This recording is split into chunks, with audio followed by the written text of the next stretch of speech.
Hey guys, hope you had a good day and I hope everything is going well with you. So today I just wanted to make a little video and talk about how I got into book cover designing. So for those of you who don't know.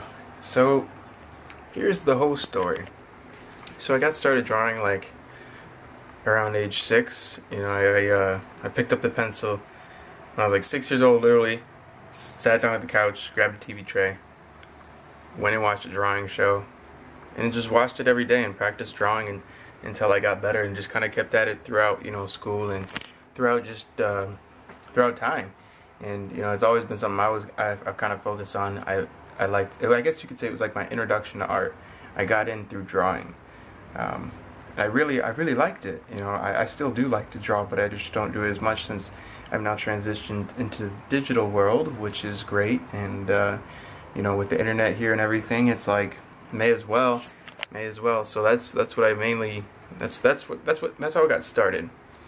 So after that, at that point, I went through K through 12, which is kindergarten through 12th grade, and then I was working at a pet store for like about a year and a half, and just really kind of feeling like it was a dead end there, and like it sucked, and I wanted to do something else.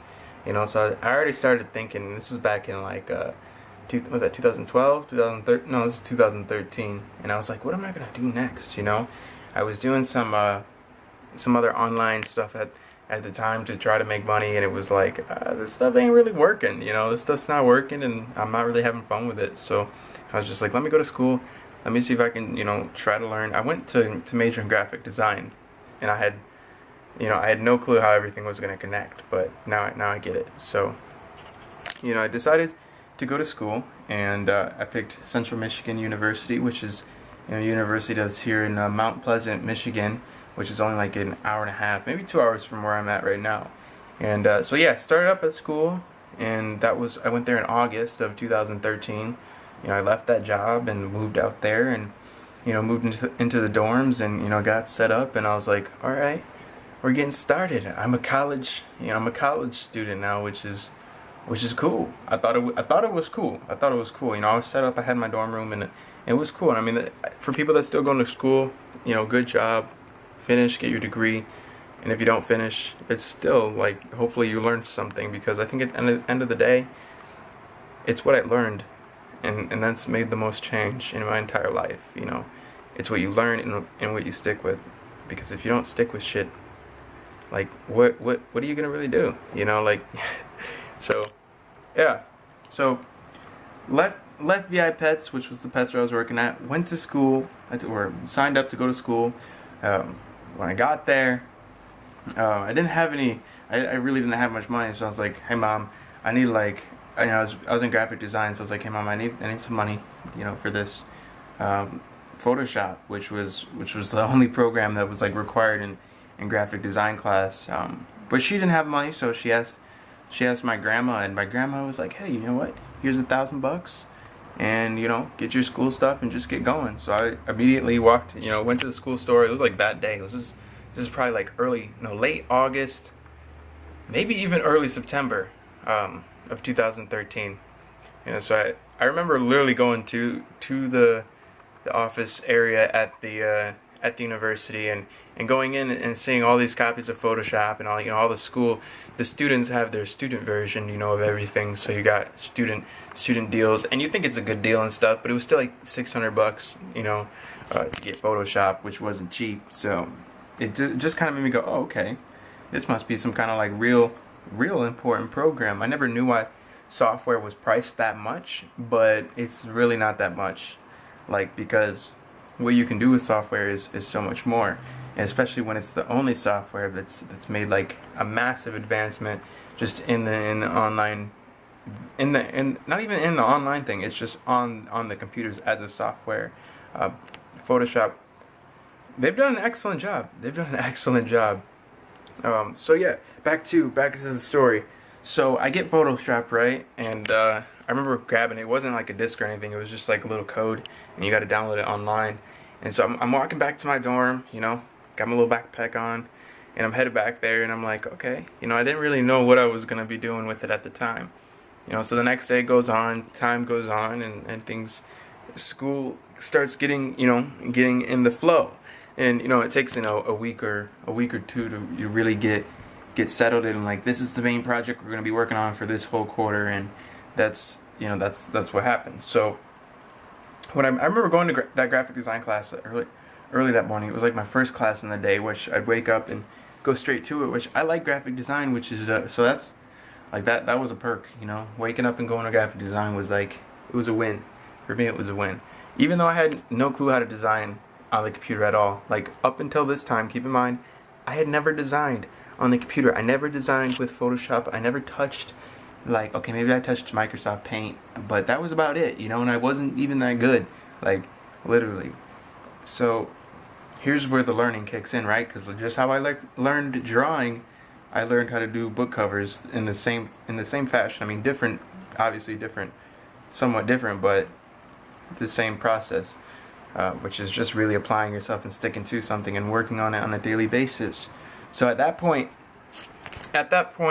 we were assigned our assignment, and the teacher, I remember him being in the front of the class, or should I say the professor. He's like, okay guys, okay class, this is going to be our first project, and it's going to be on, we need you to redesign a book cover.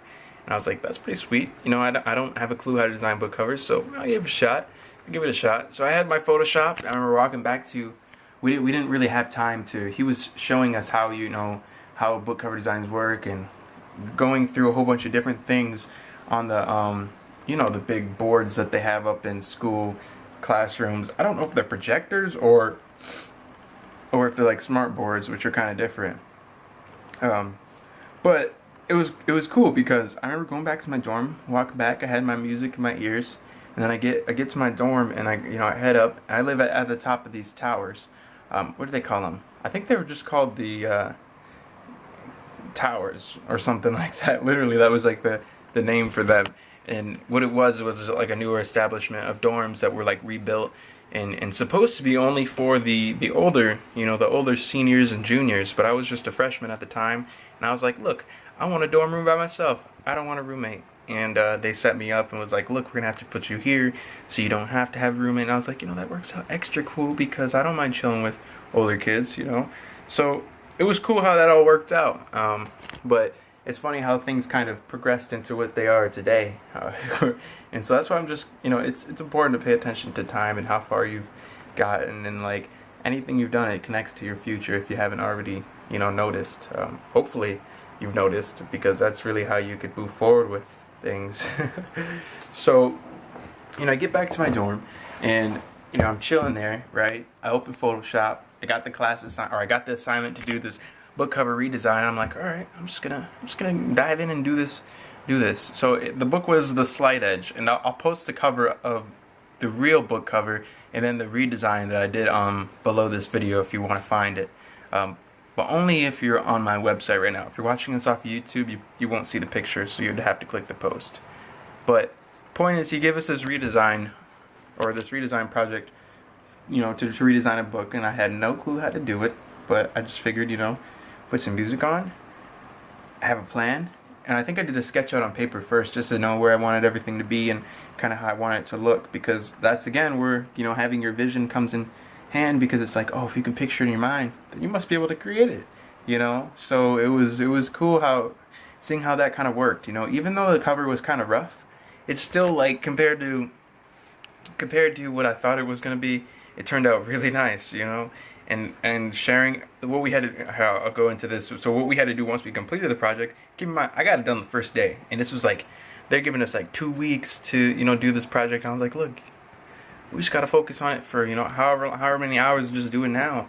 Why spread it all out? So I got it done right away, and the teacher is like, okay, now, everybody, we have to share our assignments. So we all met up in this huge, it was one of the rooms in the graphic design hall or whatever, and we met at this huge meeting table. It was about 20, 30 students, and we all shared our book covers around a huge circular table. They were printed out, so we had almost the wrapped version. You know how books have jackets that can wrap around a hardcover, and it works. That's what we were really doing.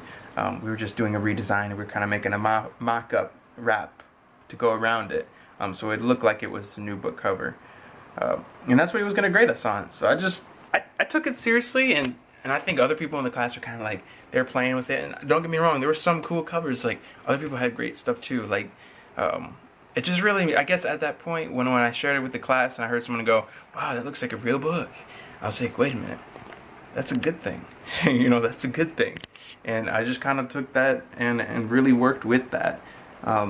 So I remember walking home after that, and I didn't know my grade at all on the book cover design project, but I just went back to the dorm and just kind of absorbed it. Went to class the next day. Class went by a few more days, and I was like starting to get like kind of antsy. Like, what am I supposed to be doing? Am I supposed to be studying all this stuff they're talking about, or am I just supposed to be focused on what I'm supposed to be doing? My dad always says, do what you're supposed to do and be where you're supposed to be. So it's like, if I was doing that, like, then this is gonna make sense, So I just really started to apply my focus, man, and like all of my focus, and just got started out. I had to build up my portfolio and find clients, for the first covers, and I didn't even have joshuajdon.com at the time. So this is the website you're seeing that I'm running today. It's like, that came after all, all the other stuff, after even deciding that I was going to get into it and get into work and really try to figure it out as a book cover designer. So that was kind of my start. That was kind of how I got into book cover design. I didn't just like do it one day. It just kind of happened when I went to school for graphic design. And I mean, it could have been logo design or all these other different niches, but he just happened to say, let's do a book cover for our first project. And I'm the type of person, when I get something, like, I'm gonna stick to it until it's finished. So it's still not finished to this day. We're building up the website and doing more covers for authors every day, and just keeping things moving forward, because as long as they're moving forward, and time tends to move forward because you can't go back in the past, you just make better decisions so your future can line up. So that's how I got into book cover design. I hope you guys kind of know my story now. It's not like nothing too fancy. Basically, after that, I stayed at school for another like month, and then I was like, I'm not really having fun here, and I don't really think I need to be here any longer, just because it was, school can be costly, but it's like, I was kind of looking around like, so what are we really doing? Are all of us just like waiting on something, or are we really trying to just do it? And I don't know, maybe it's just that part of me that wants to be a freelancer, just do my own thing, but I just think that, like, when you want to do something and you got the energy to do it, you're gonna usually do it. And making that decision could be like a massive life changer. So I left school about 1 month later, moved home back to my mom. She was like, hey, you have to have a job if you're gonna move back home. So I found a job at this car wash, and that was cool. That was cool. Like, it allowed me to kind of process what I needed to be doing, like with my time, and I think that's kind of how we all are. Like, what am I supposed to be doing with my life? Or da da da da da da. Well, if we would just decide and stick to one thing and stop going left and stop going right, you'd realize that you can get to wherever you need by focusing and applying your time. It's your time, Even though your parents made you, it's still, time for you to do what you're supposed to do. So whether it be writing a book, whether it be building a website, or anything else, getting better at something that's just, you're not that good at, just I think progression is key. So, don't give up. Focus on just progressing every day, and what you can do to really take things up, crank things up a notch, to make life a little bit better than it was before, to get back to the point instead of stepping away from the point. I want everything to connect. And what is Elon Musk calls it, his unified field theory. And I think I know it's a real thing, but basically it's when you're doing one thing and it works for the other thing, and it works for other thing, but it makes like a full circle. So the point is that it's all connected. You know what I mean? It has to all be connected. Otherwise, you're just guessing, and that's, we don't want to guess. We don't want to guess. So yeah, I've just stuck to designing book covers, and there's been times where I'm like, this book cover, it's not working out. But then I just get over it, and I do the book cover, and then by that time I'm like, wow, that thing looks great, and I'm happy, and then we just keep moving forward. When I used to draw a lot, it was like I would have to make tweaks to the drawings, but after a while, you're done tweaking, and you realize you got a good product, you got a good picture, you got a good piece of art, and I guess it was never a product for me, because I never really sold my art before, but getting into book cover design kind of allowed me to just open up that avenue and just start helping other people, helping other authors, writers, and people looking for, this specific type of art, book cover design, and the cover art that goes into making them. And that's just like me. There's a ton of other people out there, doing logos, doing websites, doing this, doing that, doing this, doing that. And I just found, like, man, I'm happiest just focusing on book covers and the one thing that, like, I'm good at as of right now. Like, it's just, I have a lot of fun with it, and I think that seeing where I came from and where I'm at right now, it's just kind of like, and where we could be, so, like, even for you, see where you could be a year from now, because today is adding up towards where you're gonna be. So what are you doing today? Someone came to me the other day, and it's like, if you want exponential change, or if you want to grow exponentially, I mean, you're gonna have to just do the exponential growth every day, which may just look like the small steps. Writing an extra few pages, doing a little bit more than you were previously, because I think people get to the point where we're like, we don't have to do as much, when really it's you do more of what works. Just like I did more book cover designs, I got better. Just like I did more drawing, I got better. Doing more. Sorry, the video cut out on me. Doing more is a key, so do more of whatever it is you need to be doing today. Hope you guys enjoyed this video. I will record another one for you tomorrow. I will record a podcast for you every day. I will keep doing what I gotta do. And yeah, love what you guys do. Keep up the good work. Keep writing. Keep keeping your head up. And I'll talk to you later. See ya.